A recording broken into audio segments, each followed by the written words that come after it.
বেতনা মৌজাৰ ৰাজহুৱা দুৰ্গা পূজা সমিতিয়ে এইবেলি আমি 63তম বেতনা মৌজাৰ ৰাজহুৱা দুৰ্গা মন্দিৰত দুৰ্গা পূজা আয়োজন কৰিছোঁ।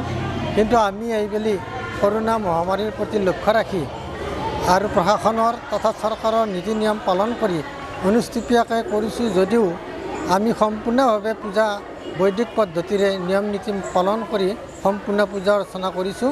কিন্তু আমাৰ এইবেলি কৰোনা মহামাৰীৰ প্ৰতি লক্ষ্য ৰাখি আমি ঘট পূজাৰ ব্যৱস্থা কৰিছোঁ আৰু বিভিন্ন চৰকাৰৰ বিভিন্ন নীতি নিৰ্দেশনা মানি লৈ আমি চেনিটাইজাৰৰ ব্যৱস্থা কৰিছোঁ, মাস্ক পৰিধান কৰাটো বাধ্যতামূলক কৰিছোঁ আৰু আমাৰ দুৰ্গা পূজাৰ ফলত যিখিনি আমাৰ দোকান পোহাৰ হয় সেইবিলাক এইবেলি আমি বন্ধ ৰাখিছোঁ।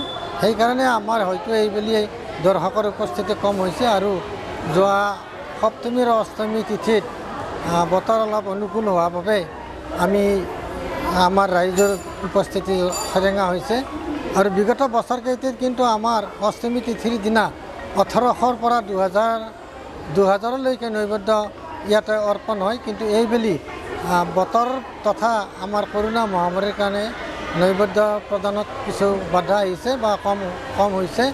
তথাপিতো আমি ৰাইজৰ সঁহাৰি নিশ্চয় দেখিছোঁ। আজি নৱমী তিথিৰ দিনা বতৰ অনুকূল হোৱাৰ বাবে দৰ্শকৰ তথা দৰ্শনাৰ্থীৰ উপস্থিতি আমি দেখিছোঁ। আমি আশা ৰাখিছোঁ কৰোনা মহামাৰী আমাৰ পৃথিৱীৰ পৰা গোটেই ভাৰতবৰ্ষৰ পৰা নাইকিয়া হওক, সেয়াকে কামনা কৰি মা দুৰ্গা দেৱীৰ ওচৰত আমি পূজা অৰ্চনা কৰিছোঁ। আমি সমূহ ৰাইজৰ মংগলৰ কাৰণে গোটেই বেতনাবাসী ৰাইজে লগ হৈ আমি দুৰ্গা পূজা কৰিছোঁ।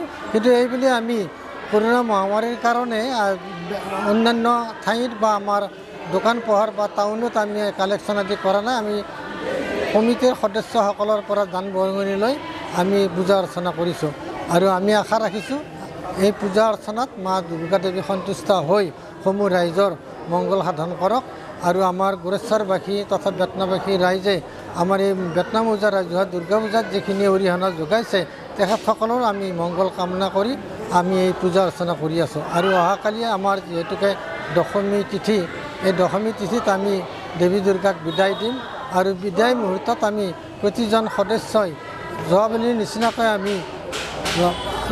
নিচিনাকৈ আজি এইবেলি আমি শোভাযাত্ৰা আদি কৰিব নোৱাৰিম, কাৰণ প্ৰশাসনৰ নিৰ্দেশ মতে মাত্ৰ 5জন বা 6জন সদস্যইহে দেৱী দুৰ্গাক বিসৰ্জন দিব পাৰে। সেয়েহে আমি এই নীতি নিয়ম পালন কৰি অহাকালি আমি মা দেৱী দুৰ্গাক দশমী তিথিত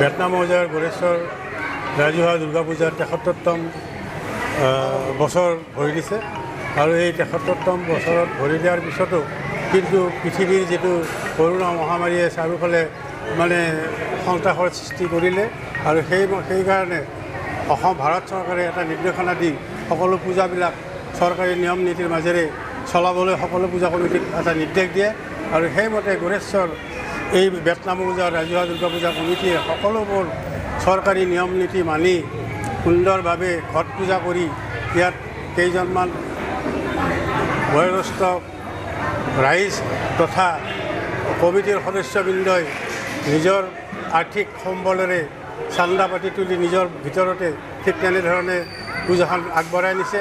ইয়াত কোনো বাহ্যিকতা নাই, খালী আধ্যাত্মিক ধৰণে পূজাখিনি কৰি ৰাইজৰ মংগল তথা পৃথিৱীৰ যি কৰোনা মংগল কৰোনা নিপাৰ্যক সেই কামনা কৰিয়েই ইয়াত পূজাভাগ সন্তুষ্ট কৰিছে।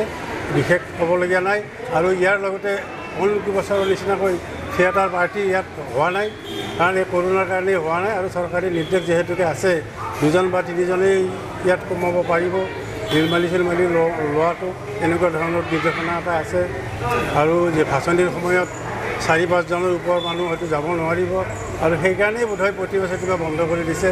এটা নিয়মৰ মাজত 5 ফুট কৰিব দিছিল, কিন্তু আমি গোৰেশ্বৰ বেতনা মৌজাৰ কমিটিয়ে আমি আলোচনা কৰি আমি ভাবিলোঁ যে আচলতে আমি ঘট পূজাই কৰিম, সেই সিদ্ধান্ত কৰি আজি আমাৰ পূজা ভাগ চলি আছে। মই ইমানকে মোৰ হেৰিখিনি সামৰিম।